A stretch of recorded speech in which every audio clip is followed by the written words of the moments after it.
আসসালামু আলাইকুম ওয়াৰাহমাতুল্লাহি ওয়া বাৰাকাতুহু। আপোনালোকৰ ওপৰত আল্লাহৰ ৰহমত, বৰকত আৰু শান্তি বৰ্ষিত হওক।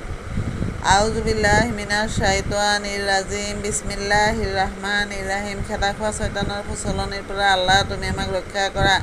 পৰম কৰুণাময়, পৰম দয়ালু আল্লাহ তাআলাৰ নামত আৰম্ভ কৰোঁ। আজি সূৰা আল কলম, অৰ্থ কলম দ্য পেন, সূৰা নম্বৰ 68, মুঠ আয়াত 52, মক্কাত অৱতীৰ্ণ, মুঠ ৰুকু 2। এই সূৰাটোৰ 10টা আয়াত পঢ়ি শুনাব খুজিছোঁ। আশা কৰোঁ আপোনালোকে শুনি বহুত সৱাব অৰ্জন কৰিব।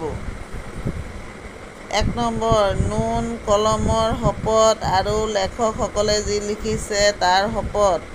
2 নম্বৰ, তোমাৰ প্ৰতি তোমাৰ প্ৰভুৰ অনুগ্ৰহ যে তুমি বলিয়া নহয়।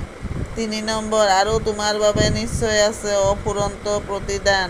4 নম্বৰ, নিঃসন্দেহে তুমি মহৎ চৰিত্ৰৰ অতি উচ্চ মৰ্যাদাসম্পন্ন লোক।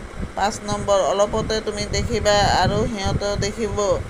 6 নম্বৰ, যে তোমালোকৰ কাৰ মূৰৰ বিকাৰ ঘটিছে।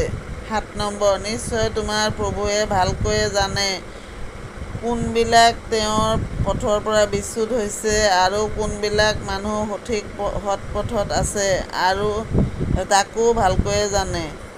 8 নম্বৰ, গতিকে তুমি সত্য অস্বীকাৰ কৰা মানুহবিলাকৰ হেঁচাত পৰি সিহঁতৰ কথা নামানিবা। 9 নম্বৰ, সেই মানুহবিলাকৰ ইচ্ছা হ'ল তুমি যেন শিথিল হোৱা, তেতিয়াহ'লে সিহঁতো শিথিল হ'ব। 10 নম্বৰ, তুমি এনে মানুহৰ কথাত কাণসাৰ নিদিবা যিজনে কথাই কথাই শপত খায়, যিজন নিজ মনৰ ঘটীয়া মানুহ। আল্লাহ তাআলাই কোৰআন শৰীফৰ আয়াতবিলাক আল্লাহ তাআলাৰ কথা, দ্য ৱৰ্ডছ অফ আল্লাহ। আৰু এই কোৰআন শৰীফ আমাৰ আখেৰী নবী হজৰত মুহাম্মদ মুস্তাফা ছাল্লাল্লাহু আলাইহি ওয়াছাল্লামৰ অন্তৰত নাজিল হৈছিল। 23 বছৰ লাগিছিল। স্বয়ং আল্লাহ তাআলাই, আমাৰ প্ৰভু স্বয়ং আল্লাহ তাআলাই জিব্ৰাইল ফেৰেস্তাৰ দ্বাৰা এই কোৰআন শৰীফ আমাৰ আখেৰী নবী হজৰত মুহাম্মদ মুস্তাফা ছাল্লাল্লাহু আলাইহি ওয়াছাল্লামৰ অন্তৰত অৱতীৰ্ণ কৰিছিল। আৰু এইখনেই হৈছে কোৰআন শৰীফ। আমি কোৰআন